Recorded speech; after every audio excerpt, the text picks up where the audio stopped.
তো হাই সবাইকে, তোমরা কেমন আছো? আমিও খুব ভালো আছি। এই যে আমরা বাঁকুড়ায় এসেছিলাম, তো ভাবলাম যে সরস্বতী ঠাকুরগুলো দেখে নিই, শুনেছি খুব ভালো হয়। তো এই যে এখন দেখতে এসেছি। এই মানে কালকে আমরা সব কলেজ মোড়ের মধ্যে সব ছেড়ে দিয়েছিলাম, কলেজ মোড়ে যত ঠাকুর থাকে সব দেখে নিয়েছিলাম। এই যে এটাই হচ্ছে ফার্স্ট কলেজ মোড়ের শুরু হওয়া ঠাকুরটা, মানে এটাই প্রথমে ছিল কলেজ মোড়ের। এই যে রাস্তা পার করছিলাম, সেজন্য ক্যামেরাটাকে নামিয়ে দিয়েছিলাম। এই যে দারুণ থিমটা হয়েছে।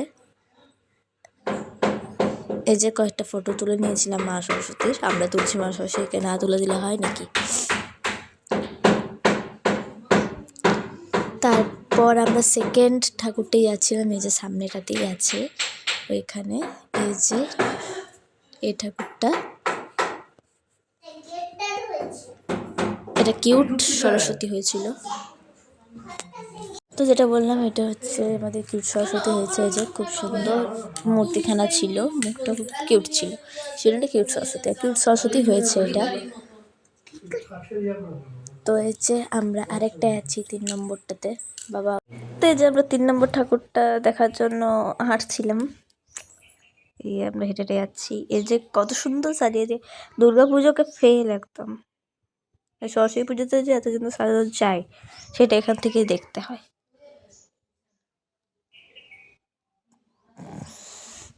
পুরো চারিদিকে এত লাইট, বাবা দুর্গা পুজোতে এত দেয় নাকি সন্দেহ আছে।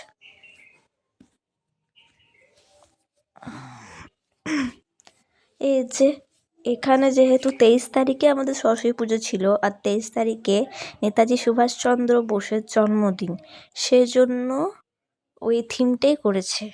এই যে মা সরস্বতীটাও খুব সুন্দর দেখতে। তারপর আমরা যাচ্ছি 4 নম্বর ঠাকুরটা দেখতে।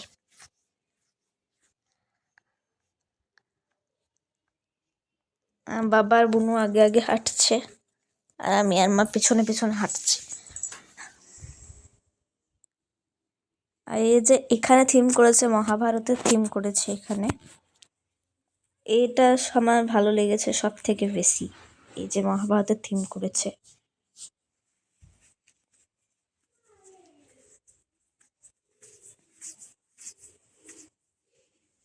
তারপর মাকে দিয়ে দিয়েছিলাম ফোনটা, সেই জন্য এখানটা একটু ক্যামেরাটা বন্ধ করতেও ভুলে গেছিলাম, সেই জন্য এরকম হয়ে গেছে।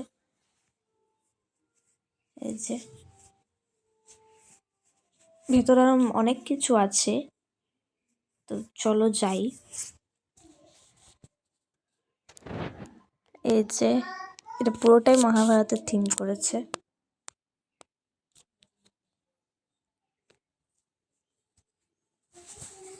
আর তোমরা যখন ঠাকুরটা দেখবে না, আরো বেশি ইয়ে হবে। ঠাকুর তার ওপরেও এত সুন্দর একটা জিনিস আছে, এটা দেখলে তোমাদের মন ভরে যাবে।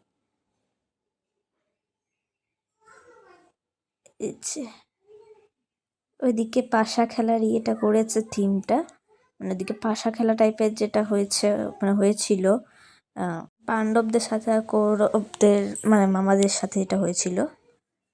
তো এই যে এখানে আছে ভীষ্ম কি একটা, ভুলে গেছি আমি, ঠিক মনে নেই। বিশ্বের সরসজ্জা। আর এই যে এটা হচ্ছে সেই মা সরস্বতীটা, আর উপর নারায়ণ আছে, দেখো খুব সুন্দর থিম করেছে এটাও। এই যে এদিকে পাশা খেলার ইয়েটা আছে।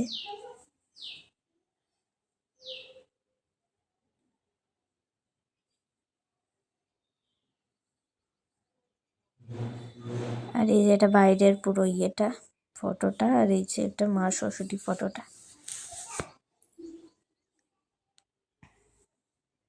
এটা নারায়ণ উপরে ছিল।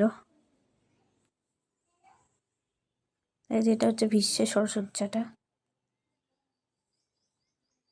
এটাই পাশা খেলাটা। আরো এই যে সাজিয়েছে এগুলো, বললামই দুর্গা পুজোর উপরে। আর এই যে আমিও কয়েকটা ফটো তুলেছিলাম, ফার্স্টে আমি তুলেছিলাম, এটা মানে এটা দিয়ে আমার শুরু হয়েছিল আমাদের ফটো তোলা। তারপর মা তুলেছিল এই যে। তারপর আমরা একটা ফ্যামিলি পিকচার তুলেছিলাম, এই যে বুনু আমার চোখ বন্ধ করে দিয়েছে। আর তারপর বুনু আর আমি তুলেছিলাম। তারপর বুনু একটা তুলেছিল, এই যে তারপর বাবা আর বুনু একটা তুলেছিল। এই যে, তো তোমাদের ভিডিওটা কেমন লাগলো অবশ্যই জানিও, লাইক কমেন্ট শেয়ার করতে কিন্তু ভুলবে না। তো আজকের মতো টাটা।